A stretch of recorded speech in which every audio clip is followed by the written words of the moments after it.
বিসমিল্লাহির রহমানির রহিম। আসসালামু আলাইকুম।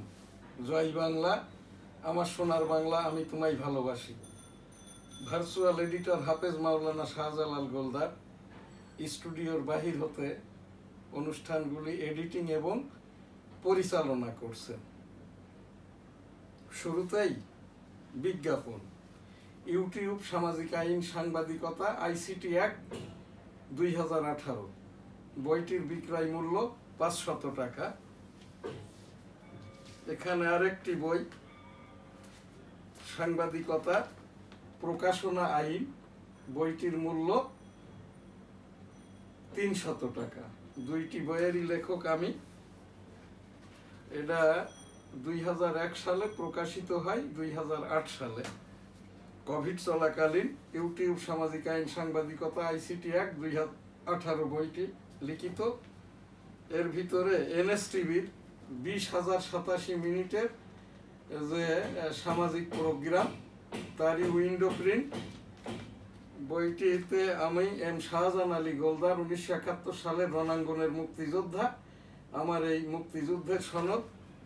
বইটিতে আর কি কিছু কথা লিখেছেন বঙ্গবন্ধু আদর্শ মূল্যায়ন গবেষণা সংসদের প্রধান পৃষ্ঠপোষক doctor Sajeeb Wazed Joy. Daily views. শুরুতেই হজ উমরা লাব্বাইক আল্লাহুম্মা লাব্বাইক, লাব্বাইক লা শারিকা লাকা লাব্বাইক, ইন্নাল হামদা ওয়ান নিয়ামাতা লাকা আল মুলক লা শারিকা লাক। রাব্বুল আলামিন বিশ্বের সকল মানুষকে একবার করে অন্তত হজ উমরা করার তৌফিক দান করুন, আমিন।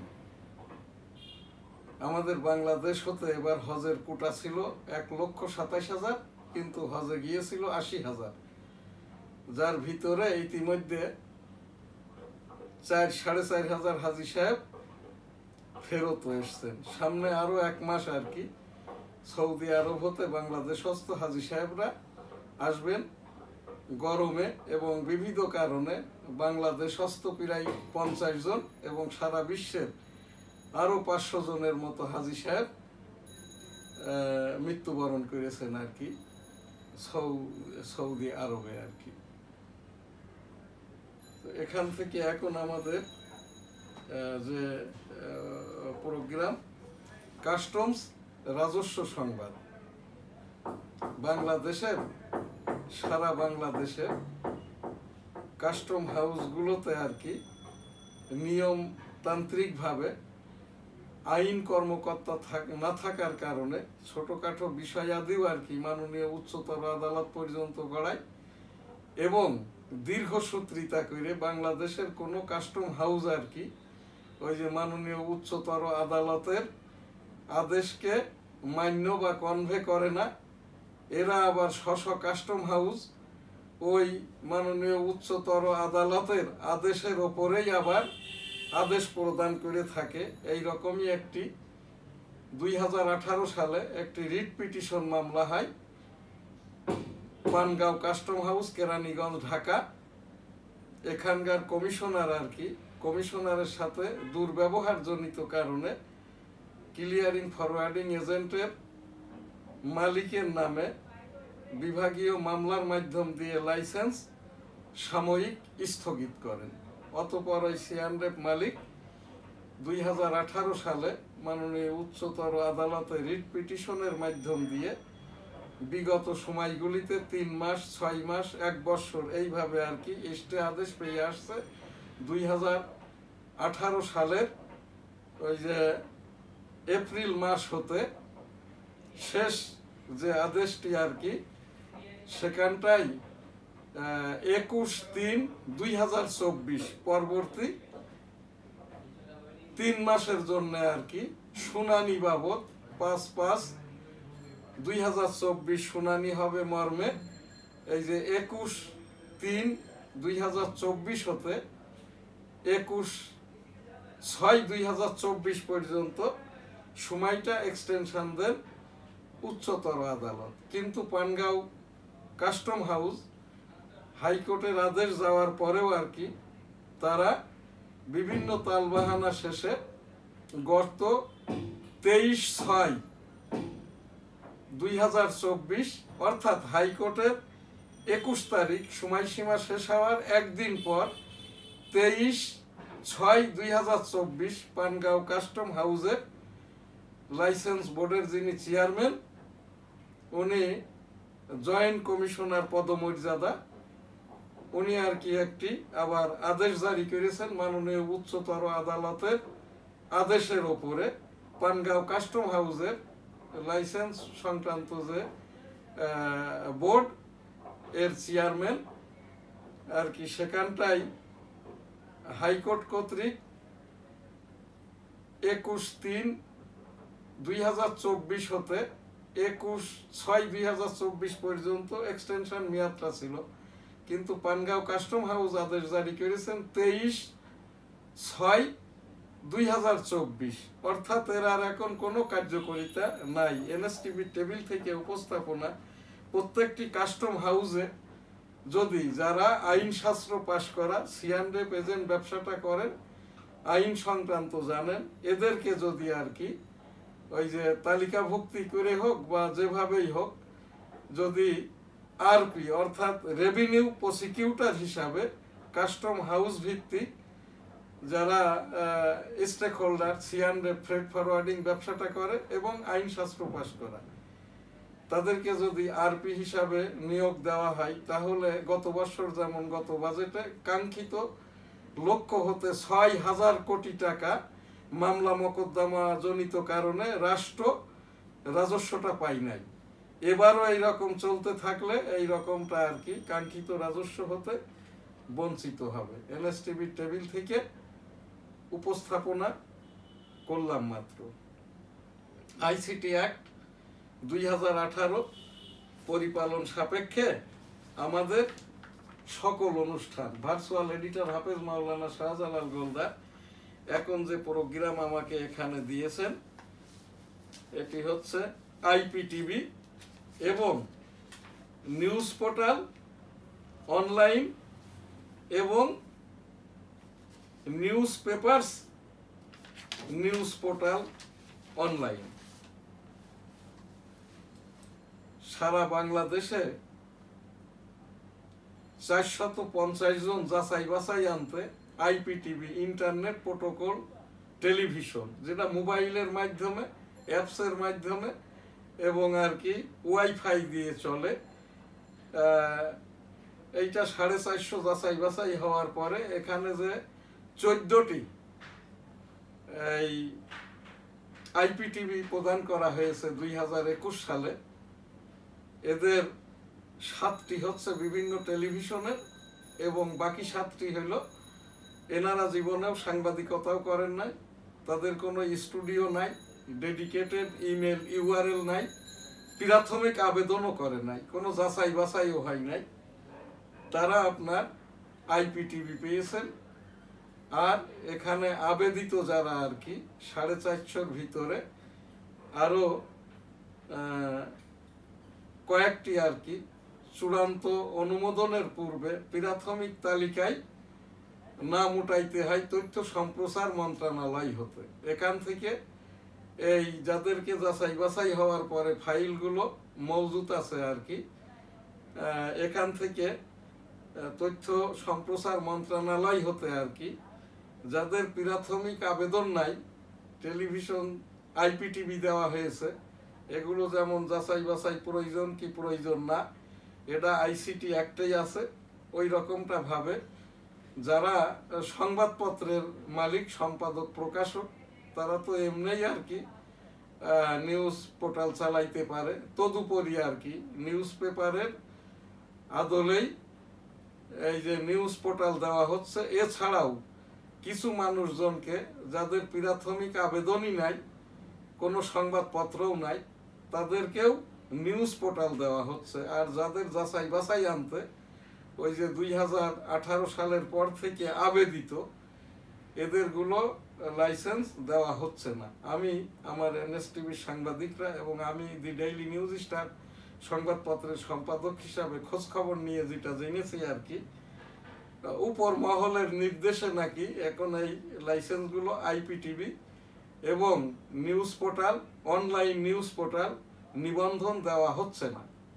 এনএসটিভির টেবিল থেকে উপস্থাপনা, এই দরজাগুলো যত ওপেন করা হবে, সামাজিকতায়, ধর্মীয় মূল্যবোধে, রাষ্ট্রীয় কোষাগার, রাজস্ব বৃদ্ধিতে, যখন রিয়েল ব্যক্তিরাই আর কি online news portal, news paper, news portal, IPTV এগুলো অবাধে দেওয়া হবে, আইন সিদ্ধভাবে দেওয়া হবে, তখন কিন্তু এই অনেক কিছু অনিয়ম কম হবে। এছাড়াও আইপিটিভি এবং নিউজ পোর্টালের একটা বড় অঙ্কের আর কি লাইসেন্স ফি, নবায়ন ফি আছে। এতে করে আর কি রাষ্ট্র ব্যাপক হারে এখান থেকে রেভিনিউটা যেমন পাবে, এর থেকে আর কি ওই ইনকাম ট্যাক্স, আই ইনকাম যাদের আছে, ধনী মানুষ, এদের ওই খবরাদি এর মাধ্যম দিয়ে প্রচার করলেও আর কি রাষ্ট্রীয় ভান্ডারটা আর কি এখানে মজবুত বা আরো শক্তিশালী হবে।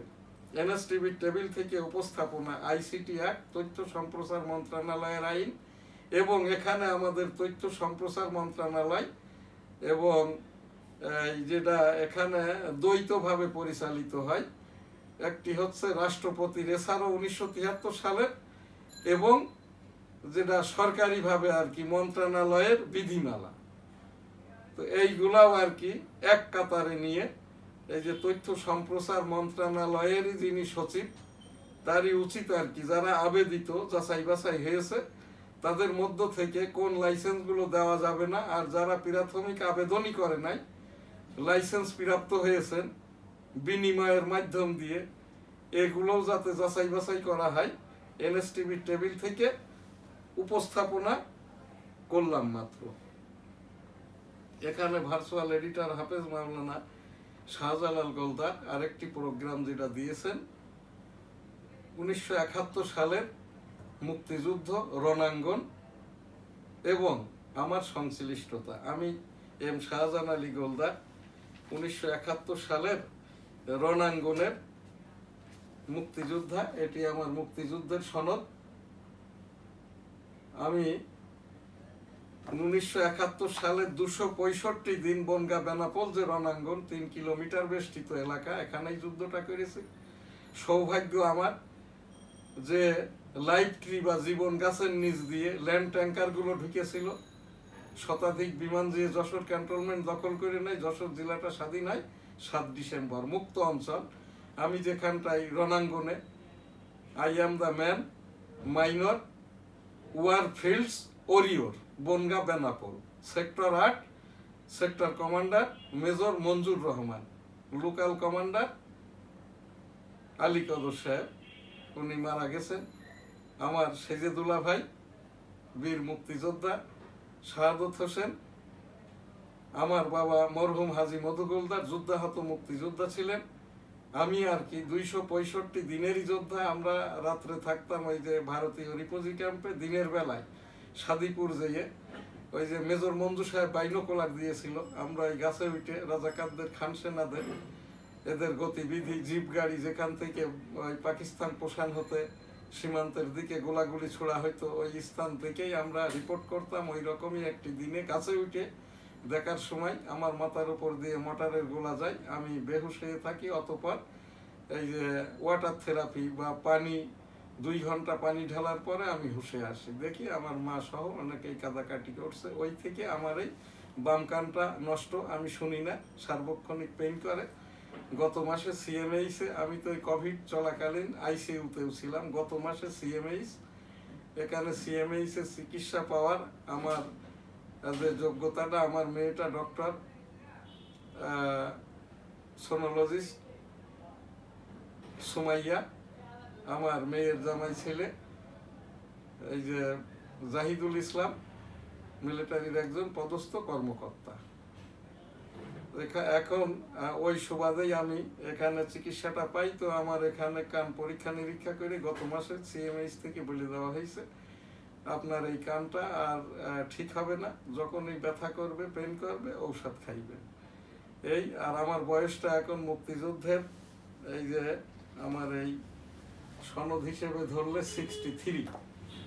তো এই জায়গাটাই আর কি আমার এই বাম কানে আমি শুনি না, এর থেকে নিয়ে এখন আবার চোখের সমস্যা। আমি চোখে 10টা ইনজেকশন নিয়েছি, আরও নিতে হবে। এখন এক একটি ইনজেকশনের দাম এবং ওটি খরচ দিয়ে লক্ষাধিক টাকা। এনএসটিভির টেবিল থেকে আমি একজন সাংবাদিক হিসাবে রাষ্ট্রের কাছে, বিত্তবানদের কাছে আমি আমার একটা আবেদন জানাচ্ছি, আমারে যদি কেউ চিকিৎসার জন্য আর্থিক সহযোগিতা করে তাহলে সেখানটাই আমার কোনো আপত্তিটা নাই। আমি চিকিৎসার অভাবে গত মাসে আর কি এই যে আমার এই চোখের যে ইনজেকশনের ডোজটা নিতে পারিনি। আর ওই কোভিডের সময় চিকিৎসাধীন থাকাকালীন আমি অনেক লক্ষ টাকা আর কি এই যে মানুষজনের কাছে ঋণী হয়ে গেছি আর কি।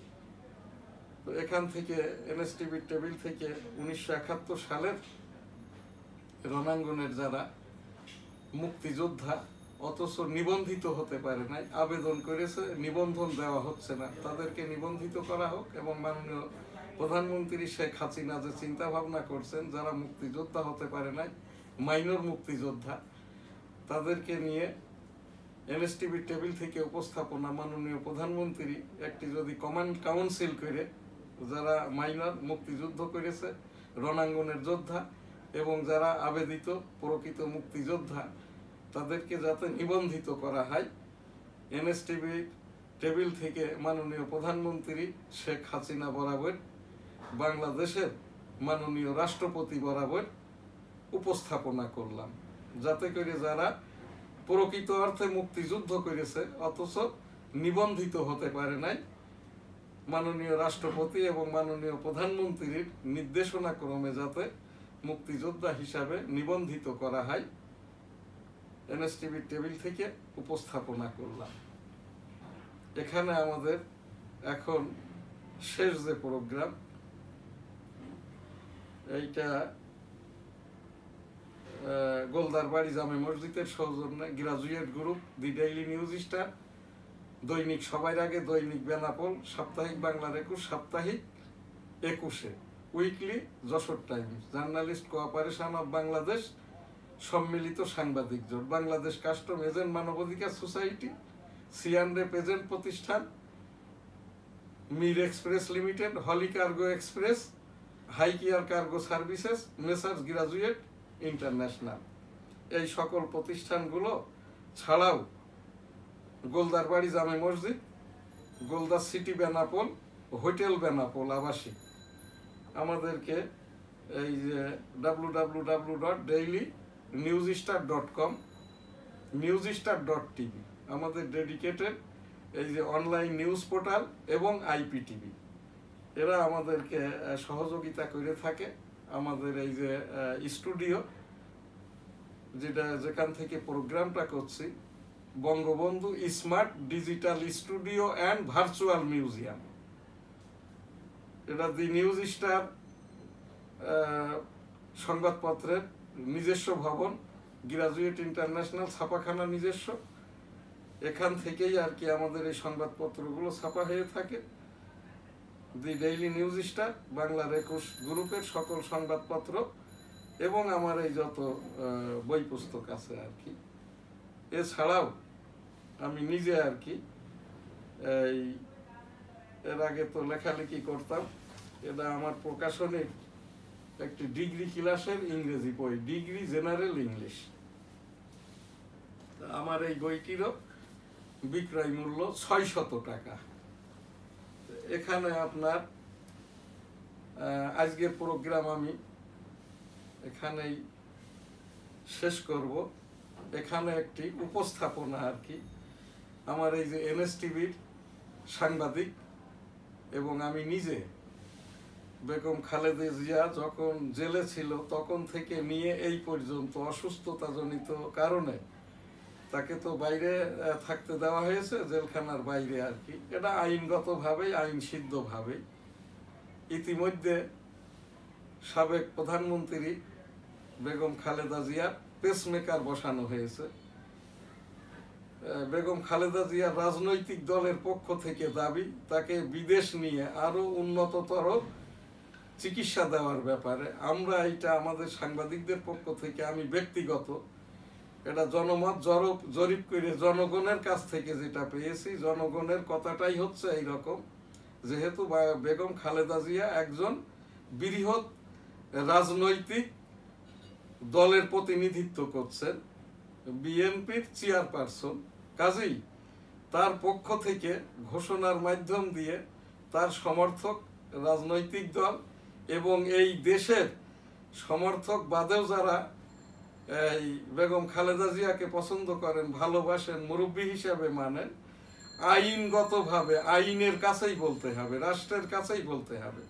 আমি ব্যক্তিগতভাবে উপস্থাপনা করছি, যেহেতু বেগম খালেদা জিয়ার বয়সটা 80 ঊর্ধ্ব, রাষ্ট্র কর্তৃক তার ব্যক্তিগত এবং তার আত্মীয় স্বজনের কথা মতো যে কোনো ধরনের মানবিক আইনগত সহায়তা পেতে পারেন খালেদা জিয়া। তবে এটা রাজনৈতিক দলকে নয়, সরকারকে নয়, বিশদগান নয়, আইনকে বলতে হবে বেগম খালেদা জিয়ার পক্ষ হতে।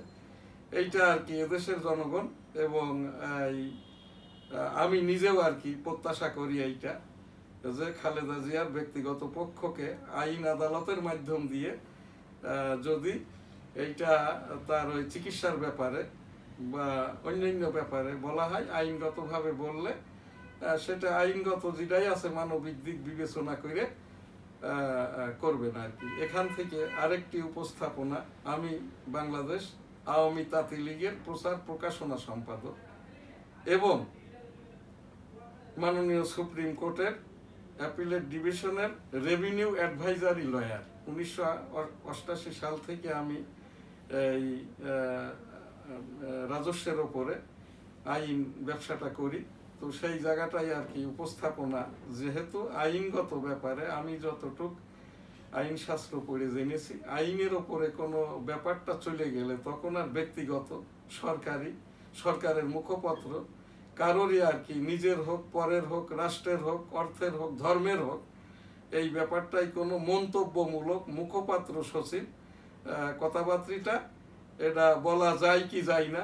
এনএসটিভি টেবিল থেকে আমি M Shahjahan Ali Goldar, PEO, publisher, editor and owner, www.dailynewsstar.com, newsstar.tv আমি উপস্থাপনা করছি। আমরা কাউকে প্রশ্ন করি না, জবাবের প্রত্যাশা করি না। আমি যা কিছুই বলি আর কি, এই যে আইসিটি অ্যাক্ট, এটা এই আইসিটি আইনটা আমার এই বইয়ে সন্নিবেশিত এবং সাংবাদিকতা প্রকাশনা আইন এখানটাই আছে। তো সেই হিসাব দিয়েই, আইন দিয়েই কথা বলি। আমরা কাউকে প্রশ্ন করি না, প্রশ্ন করে বিব্রত করি না, জবাবেরও প্রত্যাশা করি না। সকলে ভালো থাকবেন, সুস্থ থাকবেন, পাশের জনকে ভালো রাখবেন। আলহামদুলিল্লাহ, আল্লাহ হাফেজ। জয় বাংলা, আমার সোনার বাংলা, আমি তোমায় ভালোবাসি।